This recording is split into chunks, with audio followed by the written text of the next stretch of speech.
No என்னடா போட்டுருக்குற, என்னடா போட்டுருக்கு சொல்லா. ஃபேஸ்புக்கில் பார்த்தேன், அதில் உன் அக்கௌண்ட்டில் ஒரு பதிவு ஒன்று வந்திருக்கு. அது சரியா?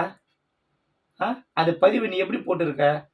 95 மார்க்ஸ் எடுத்தாலும் சிலருக்கு இங்கே கவர்மெண்ட் வேலை கிடைப்பதில்ல.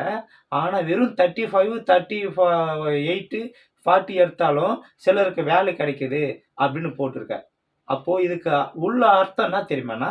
நீ ரிசர்வேஷனை வந்து தவறாக சொல்கிறேன்னா, இப்போது சரியாக கேட்டுக்கோ. சிலருக்கு 35 எடுத்தாலும் வேலை கொடுக்குறான். ஆனால் சிலருக்கு 80+ எடுத்தாலும் வேலை கொடுக்கலன்னா எப்படி? கொஞ்சம் யோசிங்க.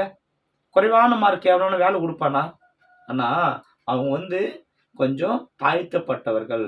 இந்த சமூகத்தால் சில காலம் வரையும் ரொம்ப அடிமையாக தாழ்த்தப்பட்டு கொஞ்சம் ரொம்ப ஏழையாக இருந்தவங்க.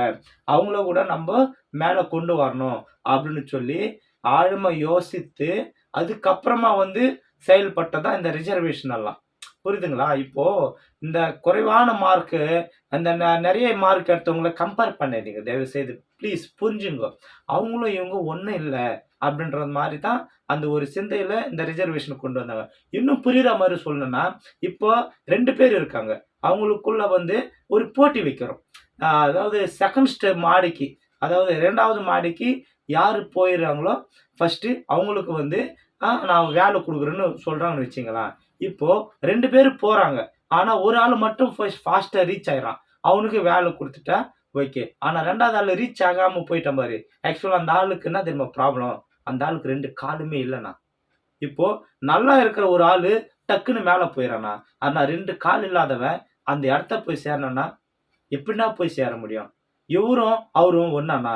ஸோ இவருக்கு கூட நம்ம கொஞ்சம் கை கொடுத்து மேலே தூக்கி விடணும் அப்படின்ற ஒரு எண்ணம். ஒரு லிஃப்ட்டை கொடுத்தாங்கண்ணா, அந்த லிஃப்ட்டு கொஞ்சம் தூக்கின்னு போச்சு மேலே.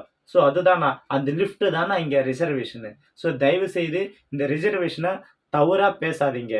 ஸோ புரியுதுங்களா? நல்லா இருக்கிற ஆளும் நல்லா இல்லாத ஆளும் எப்பவுமே ஒன்று கிடையாது. ஸோ அவங்களுக்கு போகிறதுக்கு ஏதோ ஒரு வழி இருக்கு. ஆனால் இவங்களுக்கு வழி இல்லையே. இவங்களுக்கு ஒரு லிஃப்ட்டை கொடுத்து தூக்கி விடலாம் அப்படின்னு சொல்லி கொடுத்தாங்க பாரு. அந்த லிஃப்ட்டு தானே ரிசர்வேஷனு. தயவுசெய்து இனி இந்த பதிவை நீங்கள் போட்டிருக்கீங்க. உங்கள் பேரை நான் சொல்லிடுவேன். ஏன்னா நீங்கள் எனக்கு கொஞ்சம் தெரிஞ்சவங்க தான். இருந்தாலும் உங்கள் பேரை சொல்லி ஓ இவரா இந்தமாரி பதிவு போட்டார் அப்படின்னு அடுத்தவங்க வந்து பேசக்கூடாது. அதனால தான் உங்கள் பேரை நான் வந்து இதில் சொல்லலை. தயவுசெய்து இந்த வீடியோ நீங்கள் பார்த்தா நீங்கள் புரிஞ்சுப்பீங்க. ஆஹா முனி நம்மளா தான் சொல்கிறாரு அப்படின்னு புரிஞ்சுப்பீங்க. தயவுசெய்து நான் சொல்கிறது உங்களுக்கு ஹர்ட் ஆன மாரி இருந்தால் தயவுசெய்து என்னை மன்னிச்சிடுங்க.